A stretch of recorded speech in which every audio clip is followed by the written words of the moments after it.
सो हे learners, welcome back. आज के video में हम कुछ मेरे फेवरेट प्राइस एक्शन सेटअप्स को देखेंगे जिसके हेल्प से आप अपने ट्रेडिंग को इम्प्रूव कर सकते हो। सो आइए बिना टाइम वेस्ट किए वीडियो को शुरू करते हैं। फॉल्स ब्रेकआउट या फेक आउट। जब प्राइस अपने की लेवल को ब्रेक करता है तो बहुत से लोग ब्रेकआउट पर ट्रेड लेते हैं। फॉर एग्जाम्पल, अगर रेजिस्टेंस लेवल ब्रेक होता है तो हम लोग ट्रेड लेते हैं, बट अगर ब्रेकआउट होने के कुछ कैंडल बाद ही अगर प्राइस वापस रेजिस्टेंस के नीचे आ जाए तो इसे हम फेक ब्रेकआउट बोलते हैं। और फेक ब्रेकआउट के बाद मार्केट तेजी से अपोजिट डायरेक्शन में जाता है। पहले इसके पीछे का लॉजिक समझते हैं। देखिए, जब ब्रेकआउट फेल हुआ तो यहाँ बहुत से लोगों का स्टॉप लॉस हिट हुआ। मतलब जिन लोगों ने ब्रेकआउट पर बाई किया था उनका स्टॉप लॉस हिट हुआ, और उनका स्टॉप लॉस मतलब सेल ऑर्डर। नेक्स्ट, और यहाँ बहुत से ऐसे भी ट्रेडर होंगे जो इस फेक ब्रेकआउट को आइडेंटिफाई कर यहाँ शॉर्ट का पोजीशन बनाए होंगे, जिससे यहाँ मार्केट और नीचे आ जाता है। यहाँ तक तो आपको सब क्लियर होगा। नाउ फेक ब्रेकआउट पर ट्रेड कैसे ले ये तो आगे हम देखेंगे, पर उससे भी ज़्यादा इंपॉर्टेंट बात यह है कैसे आप फेक ब्रेकआउट को आइडेंटिफाई कर उससे बच सकते हो, वो पहले देखते हैं। तो इसके लिए हम कुछ इंडिकेटर्स और प्राइस एक्शन का यूज़ करेंगे। आइए डायरेक्ट एग्जाम्पल की हेल्प से समझते हैं ताकि आप कंफ्यूज ना हो। यहाँ देखिए, ये हमारा रेजिस्टेंस है। Next, price big candles form करते हुए रेजिस्टेंस को ब्रेक करता है। अब यहाँ बहुत से लोगों को ये लग सकता है मार्केट बहुत बुलिश है और मार्केट बिग ग्रीन कैंडल बनाते हुए रेजिस्टेंस को ब्रेक करता है, अब ये और ऊपर जाएगा। आइए आगे देखते हैं क्या होता है।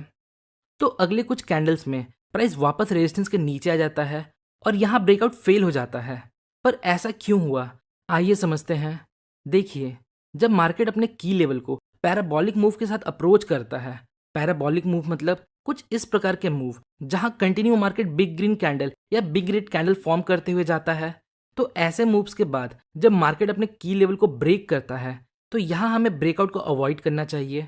क्योंकि यहाँ देखिए, प्राइस कंटिन्यू इस लेवल से चलकर यहाँ तक आया है।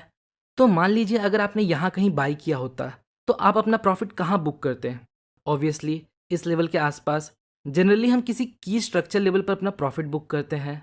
तो बहुत से लोगों ने यहाँ अपना प्रॉफिट बुक कर लिया होगा, बट मोमेंटम को देखते हुए कुछ लोग ऐसे भी होंगे जिन्होंने अपना प्रॉफिट बुक नहीं किया होगा। वो थोड़ा ग्रीडी हो गए हैं और अभी भी वो एग्जिट नहीं हुए हैं। सपोज मान लीजिए वो हम जैसे इमेच्योर ट्रेडर्स हैं, हमने यहाँ कहीं बाई किया था और अभी भी हम यहाँ ट्रेड में बैठे हैं। अगला पॉइंट, यहाँ ब्रेकआउट पर भी बहुत से न्यू बायर्स एंटर हुए होंगे। Now most of the people जो यहाँ लॉन्ग ट्रेड पे बैठे हुए हैं उनका स्टॉप लॉस जनरली रेजिस्टेंस के नीचे कहीं होगा। तो जैसे ही कुछ कैंडल्स के बाद मार्केट नीचे आना शुरू होता है ड्यू टू प्रॉफिट बुकिंग, जिन्होंने यहाँ कहीं बाई किया था, तो ऐसे सिचुएशन में लोग थोड़ा पैनिक हो जाते हैं। जिन लोगों ने यहाँ कहीं बाई किया था वो अभी भी प्रॉफिट में है और अभी मार्केट नीचे आ रहा है, तो उनका प्रॉफिट और कम ना हो इसलिए वो यहाँ पे एग्जिट हो जाते हैं, मतलब सेल कर देते हैं। फिर जब मार्केट थोड़ा और नीचे आता है तो जिन्होंने ब्रेकआउट पर ट्रेड लिया था उनका स्टॉप लॉस भी हिट हो जाता है, और उनका स्टॉप लॉस मतलब सेल ऑर्डर। नेक्स्ट, यहाँ बहुत से स्मार्ट लोग भी थे जिन्होंने इस फेक ब्रेकआउट को आइडेंटिफाई कर लिया था और वो ब्रेकआउट फेल होने का वेट कर रहे थे। तो जब इस पॉइंट पर ब्रेकआउट फेल हो जाता है तो वो भी यहाँ पे सेल करते हैं, जिससे मार्केट तेजी से नीचे जाता है। तो मेरे समझाने का मतलब यही है, डोंट चेस पैराबोलिक मूव और वन साइडेड मूव। ये एक तरीका था फेकआउट को आइडेंटिफाई करने का। दूसरा तरीका देखते हैं जो है वॉल्यूम को देखकर। अगर ब्रेकआउट कैंडल का वॉल्यूम प्रीवियस कुछ कैंडल के एवरेज वॉल्यूम से कम है तो ये इंडिकेट करता है ये एक फेक ब्रेकआउट हो सकता है। तो ऐसे सिचुएशन में हम दो चीज़ों का वेट करेंगे, पहला रीटेस्ट का या फिर फेक ब्रेकआउट का।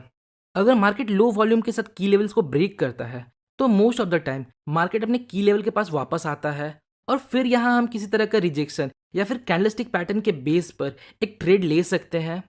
और दूसरा सिचुएशन है जहां ब्रेकआउट फेल हो जाता है, मतलब फेक ब्रेकआउट। तो जब ब्रेकआउट फेल हो जाता है तो हम अकॉर्डिंगली ट्रेड ले सकते हैं। यहाँ आपको ये आइडेंटिफाई करना पड़ेगा कि मोस्टली लोगों ने अपना स्टॉप लॉस कहाँ रखा है। अगर उन सब का स्टॉप लॉस ट्रिगर हो जाता है तो आप वहाँ पे एक शॉर्ट ट्रेड ले सकते हो। फॉर एग्जाम्पल, यहाँ देखिए, मार्केट अपने सपोर्ट लेवल को ब्रेक करता है।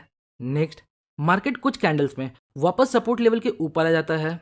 तो जब मार्केट वापस सपोर्ट लेवल के ऊपर आकर एक फ्रेश ग्रीन कैंडल फॉर्म करता है और क्लोजिंग देता है, तो यहाँ हम नेक्स्ट कैंडल के ओपनिंग में बाय कर सकते हैं।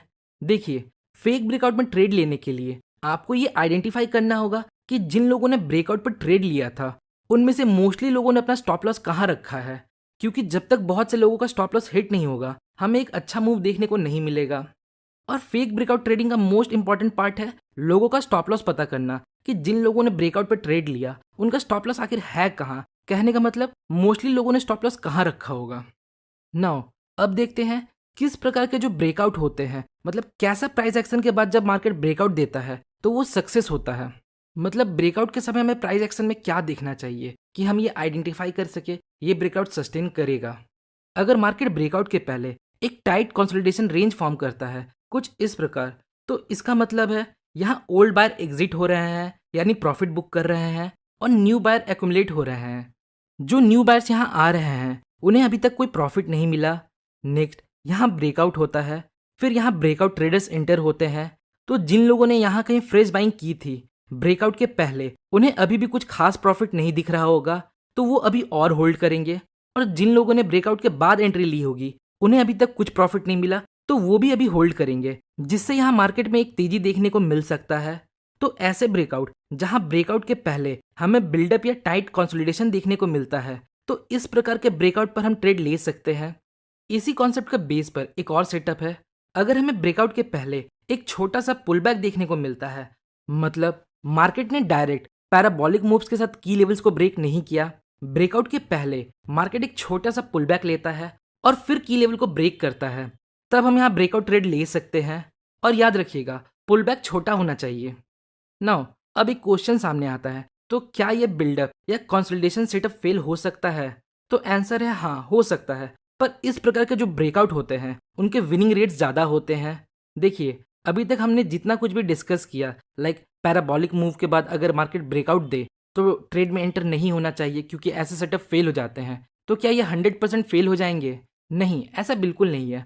हो सकता है पैराबॉलिक मूव के बाद जो ब्रेकआउट होता है वो सस्टेन भी करे, पर उसके विनिंग चांसेस बहुत कम होते हैं। अगर आप ऐसे मूव्स के साथ शॉर्ट ट्रेड लोगे तो उनमें आप नोटिस करोगे जो अधिकतर ट्रेड्स थे वो आपके रॉन्ग हो जाएंगे।